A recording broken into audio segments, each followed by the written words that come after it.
Hello everybody, welcome to another daily dose of gaming news and all that good stuff. And as always, I also publish on Rumble and I'm on these socials here.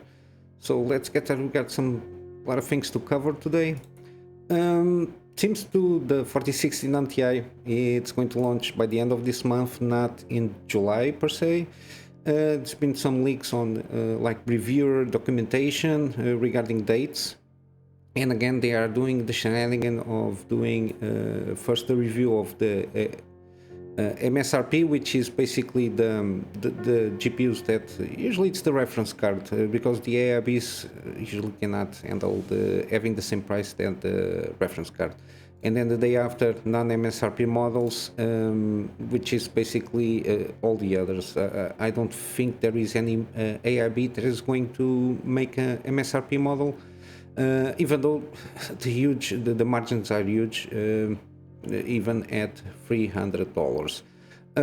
But yeah, I don't expect much here from this GPU. Should be kind of on par of the 7600 from AMD. AMD is launching like previous generation GPUs or on par with this kind of, at least with the 4060 Ti. It's launching on par with the price and they are perform better. I think the 4060 Ti 16 gigabytes is going to launch in the previous mentioned date. I'm not sure when. I really don't care too much because it's a preppy card. It has the same memory setting, memory bandwidth. They only put it like extra 8 gigabytes. And they then charge $100 when we already saw yesterday, if not mistaken, an article that on the market, in the market that is not covered with like the deals that you usually do when you buy in bulk and have like a constant supply of this kind of chips. It's around 8 gigabytes, supposedly it's around $27, give or take. So they put in the worst case scenario $30 of memory and then charge you 100, so they are getting $70 of profit for you to spend money ridiculously without any need to. But yeah, at this price points for $100 you just might as well buy previous generations, especially AMD and some Intel. They are doing some good price discounts. Price cuts, not discounts. They are doing price cuts on their GPUs also. They are very good for 1080p and some entry-level 1440p, especially the A770, the 16 gigabyte card. I think it should be around 300 and something dollars, if not mistaken. And the 8 gigabytes is also good for 1080p. It's around below $300 at the moment, if not mistaken. Lastly, for the hardware stuff, I mentioned here the Gigabyte GPUs, especially the 40 series, are cracking up like I don't know. They seem they are made out of paper. There was some comment here from this guy Oxcats or 0xcats. Is supposedly a PCB designer, and of course it is what these cracks are basically due to scissor effect on the PCB. So it's like almost the effect that it goes with the coolers and how the mounting holes here and how they designed this part of the PCB here on especially on Gigabyte. It managed to stress out this area a lot. And the fact that if the PCB is not manufactured well, plus all the cooler stuff, and if you don't have like something to support on to prevent sag and pressure on this area of the PCB, it will start cracking. It's inevitable if you don't secure the GPU. I think in terms of securing them vertically, there is no bigger. The issue is reduced a lot. Even though the cooler is usually on the lower side, it can build some pressure throughout time, especially if you move around a lot your PC. But yeah, Gigabyte is not going well also. ASUS and Gigabyte, I don't know, ASUS with the things with I don't even the motherboards with the 7800s burning up. now Gigabyte with the backdoor issue with the motherboards, plus this GPU stuff happening, and they are not covering on the warranty. The fact that it's basically a flawed design, it's not good. It's not good. They are. I don't see on the article here that they didn't mention anything, no official statement for Gigabyte. They just even don't. They just put a sticker on it of the RMA ones, the infamous stickers from Gigabyte, and they just return, and then they don't even cover the shipping. You have to pay all the shipment with a broken GPU.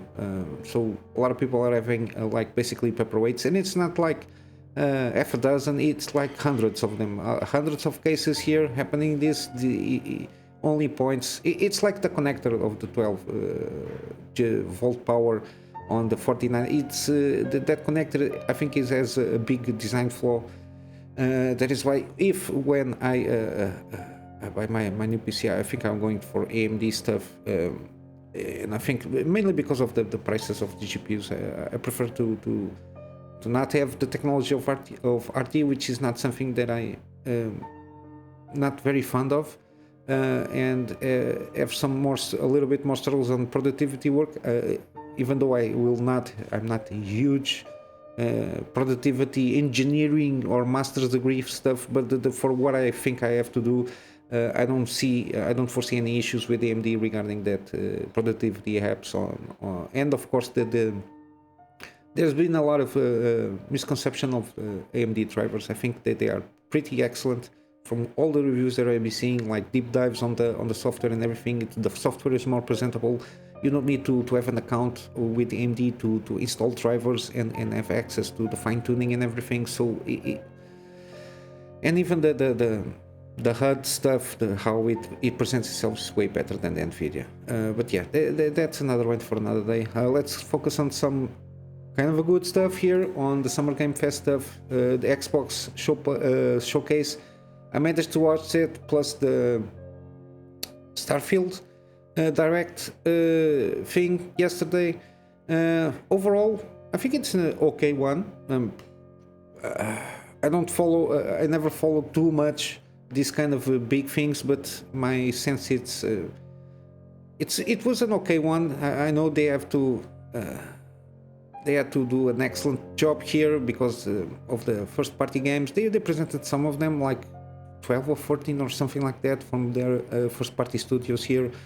Not a lot of excellent games that I'm expecting, but some of them are not for me, are not designed for me, especially like the PvP, PvE and first person shooters, not for me. Some of the indie games are not designed for me. It's okay, but the overall quality, even the Summer Game Fest, it's overwhelming, the quantity of trailers. A lot of trailers. I don't like trailers. It creates false expectation in a lot of people, and they overhype what they are trying to sell you.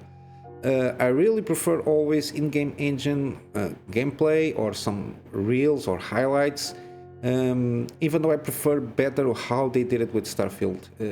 I know it's 45 minutes, a long time, but this kind of thing, it's better to have like some developers talking about some covering the overall like main things from the game, like systems, graphics or something like that. And if they want some stuff they want to sell per se, it's okay, but everything has to be in-engine gaming, in-engine game, or gameplay, so people have a better idea what to expect, and they can. Usually, you can notice if there is something wrong with that. We got an opening with Fable. A lot of the games here, I don't know if it has something to do with it, but lately, even the indie scene, I don't know. It seems like ESG money is pouring through these companies, even on the indie developers or indie publishers. Seems a lot of ESG coming through because there is a lot of kind of. It's subtle, but sometimes it's get too much. I've got like 5 announcement games. All of them were like, okay, I will stop there. the trailer, it's a very good trailer. It's a CGI trailer. What can I do? But at least there was some rumors that everything was on track on Fable. I don't know if it is like a reboot or I think it's mainly a reboot of the game. What can I say? The only thing, everything was basically CGI, but at least we got a peek on the game itself. They tried to be a little bit comical, but it was very generic for me. But at least we got news that it's coming. Of course, no release dates announced. Avowed, we got some gameplay on this. Of course, the first trailers we were shown was basically CGI. There was a little. I heard some rumblings a little bit. People were a little bit let down. Again, that's why when people saw the CGI stuff, they thought they were getting something, and on the gameplay trailer itself, it's we can say downgraded because, of course, the purpose of CGI trailers is to hype you up, and usually it's to give you an idea what the game is about. But I didn't see anything wrong with it. It's an RPG first person. We got a lot of magic imbued. The characters themselves on the gameplay seem a little bit generic, but what interested me here more, because it's Obsidian, it's the mechanics, the story, the mechanics, the RPG thing, that is how they're going about it, and if the choices and consequences of the things they are going to do. But yeah, it seems pretty good. From what I saw, I think this is based on Pillars of Eternity universe. I never played any Pillars of Eternity game, I'm sorry, but yeah, seems good. It's my overall take here on this one. I got some interesting things here with Clockwork Revolutions. This comes from Exile, the Wasteland 2 and 3 developers here. No release date here also. Very interesting. The vibes were a little bit Bioshocky. I don't remember. I think some of this was in game and a lot of it was CGI. It's a lot of stuff here, and try to recall. But I think this is in game engine. Also this one, but we got some stuff here from CGI also. But seems pretty good. Bioshocky vibes with a lot of steampunk. Victorian age kind of theme. So we got a person here that it's like considered the hero and the governor of the city, but there is kind of some dark secret with because this has like the time travel thing here, and time manipulation mechanics on the gameplay also. So basically you're the revolutionary here. Seems good. It's like the first presentation, it's the first glance on the game, so we have an idea of kind of the aesthetics and the themes they are going to aim at. As you can see, very steampunky here. For sure there is like something similar. What was that game that was like time travel years ago? You have like the time mechanic thingy that you can freeze enemies and rebuild like bridges and everything, or advance, like I suppose advance in time, like if they are in protection you can crumble the protection, so similar things like that. It was more about setup. There is no release date, it comes when it's done. But yeah, it seems pretty interesting, mainly because of it's in Exile doing this game. I'm pretty interested in this game. Everything I will leave a link on the Steam page of all the games that I'm being talking about, so you can wishlist it and keep an eye on it. And lastly, from Xbox Showcase, basically the big thing here was Starfield. 45 minutes.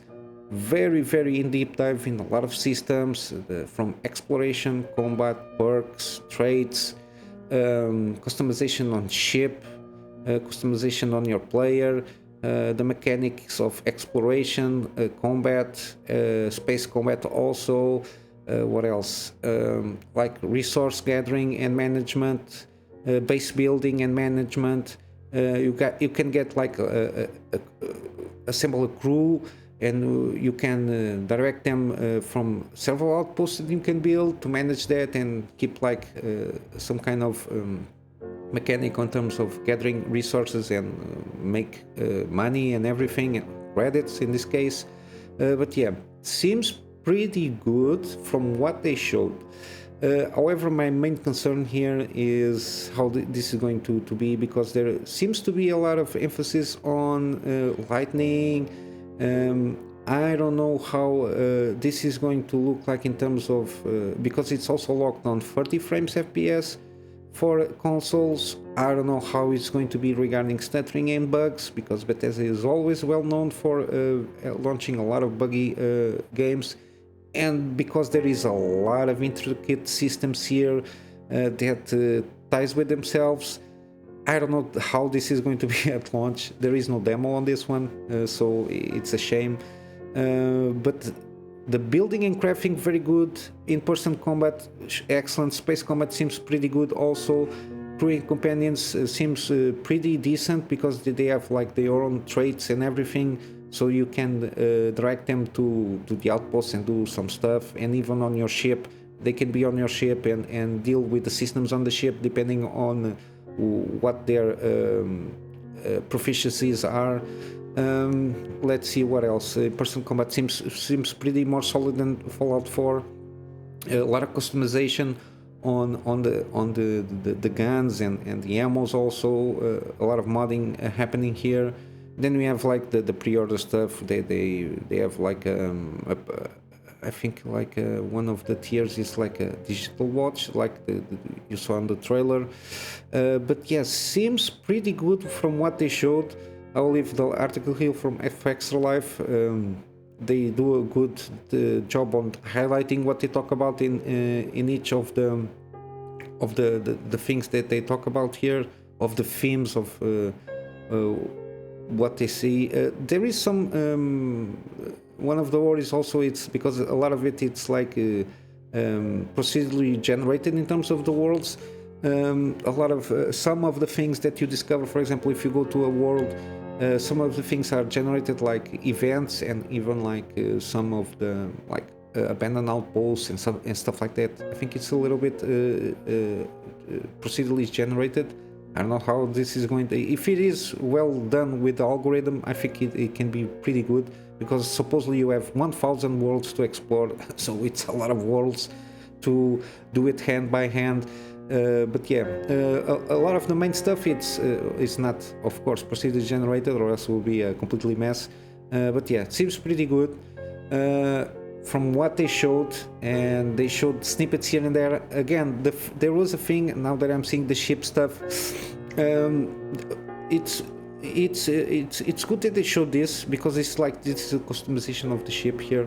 The landing gears, the bay, the cockpits and cargos. You can do a lot of stuff here. They showed a lot of crazy stuff on how you can customize your ship. You can stack up like cargo holds, up, down, sideways, 360, whatever you want to do. There is a lot of stuff going on, and it's very good that they show that the possibilities of what you can do on the game. But I don't know how this is going to affect the performance. I'm thinking a little bit way ahead. But the ships here, they didn't mention anything. Of course, they didn't, because this is not going to be seamless like No Man's Sky. The transition between the worlds to the universe.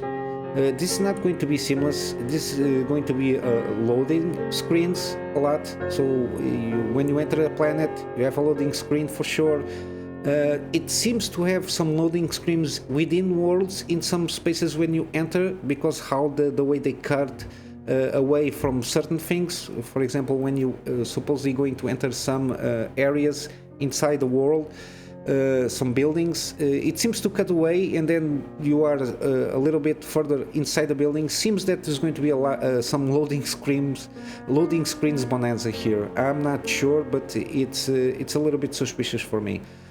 I'm positively skeptical regarding this game, but yeah, it seems pretty good what they showed.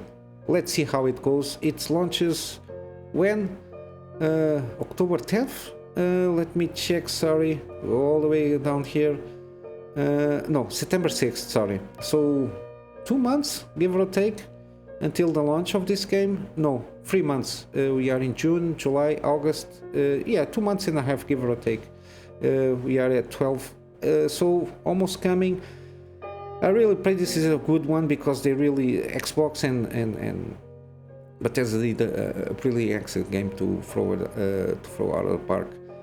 Because they showed some stuff from Fallout 76, was nothing of notice here. So yeah, I hope this one is good. Some other games here and there that were shown here. Got Breathedge 2 announced for PC. I don't remember seeing the first one. I went through the Steam page, so this is basically the sequel. Seems pretty interesting because first-person narrative stuff seems interesting. It caught my attention here, this one. And of course, I will leave links to everything on the description. First-person RPG. Seems that you have some kind of base building also, in the fact that you have like your starship, your spaceship. You have to go places to do some missions, and you can assemble crew and customize your ship also, from what I understood. Seems interesting here. Other games here, the Invincible got another trailer. This is a very narrative driven game, so don't expect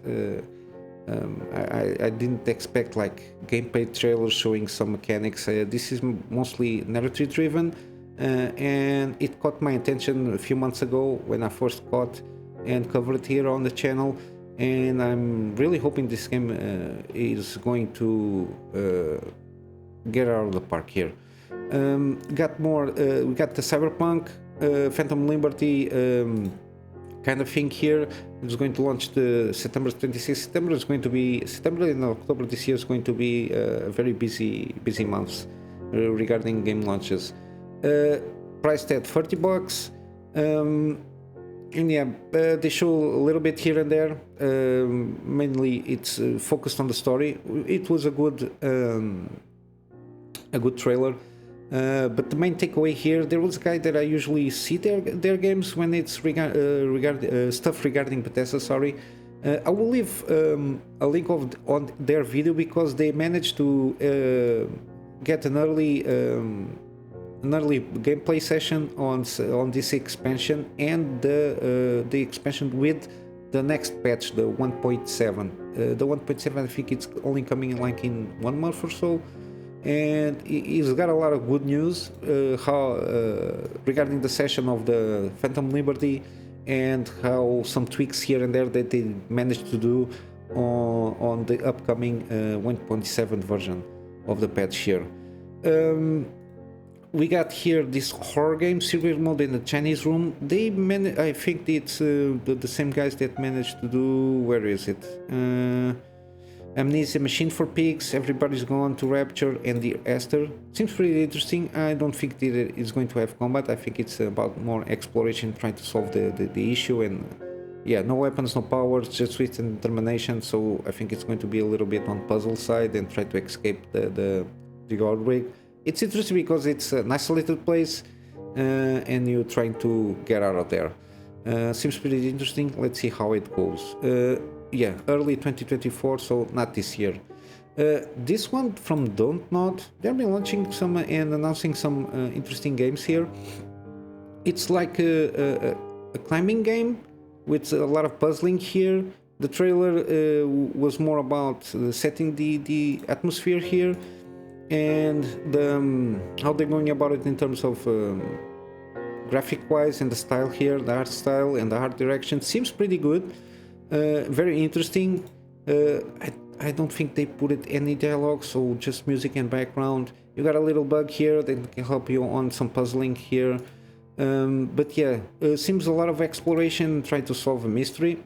I don't know if it's going to have a launch date. Yeah, 2023. Yeah, fall 2023. I don't know, maybe October, November. I don't know. A lot of stuff happened. It's a lot of trailers. Sometimes you try to keep up the details in your head, but it's basically impossible. But this one seems pretty good. And now on Steam, some of the games that I didn't find articles here. South of Midnight seems pretty interesting. It's like the second or third game that I see. It's like stop motion, and it seems to be like in the bayous or whatever. I don't know if it's like Louisiana, Mississippi, that area there. A lot of folklore there. This girl seems to be like a spirit catcher or something like that. I don't know basically what it is, but it seems pretty good. If it is like in-game engine, it seems to be that. I think on the trailer it showed like in-game footage. Seems pretty good. Basically it's just an introduction. She's looking for somebody and this guy doesn't give anything else, and then of course there is the thing that she's looking appears behind her. But yeah, seems pretty interesting, this game. Mainly because of the art style here, and it's going to be action adventure, so it's going to be a very playable game and very accessible here. We got some promos here. Citizen Sleepers, 40% off. It's been announced the second one.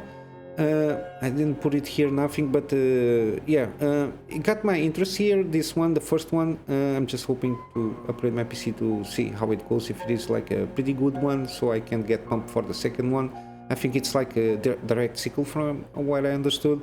But yeah, the first one is on promo here, 40% off. We got also now, in terms of gaming deals, The Witcher 3 Wild Hunt, 70% off, the complete edition, $15 here, or 15 euros here, and on the GOG is also on promotion. It's $14, so it's cheaper on the GOG, and they are basically the publishers. The story is from the same publisher of the game. And we got also Cyberpunk 2077. Okay, 2077, 77, no. 77, yeah, I'm reading right, sorry. It's 50% off on the base one, and with the Phantom Liberty bundle it's 55% off, so it's get cheaper. Yeah, it gets a lot cheaper, I think. 30 plus 60, yeah, it gets cheaper. With a bundle that it's coming out pretty soon. It ends on 18th of June, so $55 give or take for the game. And I think the patch 1.7 has like combat, vehicle combat and everything. It's similar to a lot of mods that people were using regarding that. And also the graphics seems pretty advanced, because they managed to update the...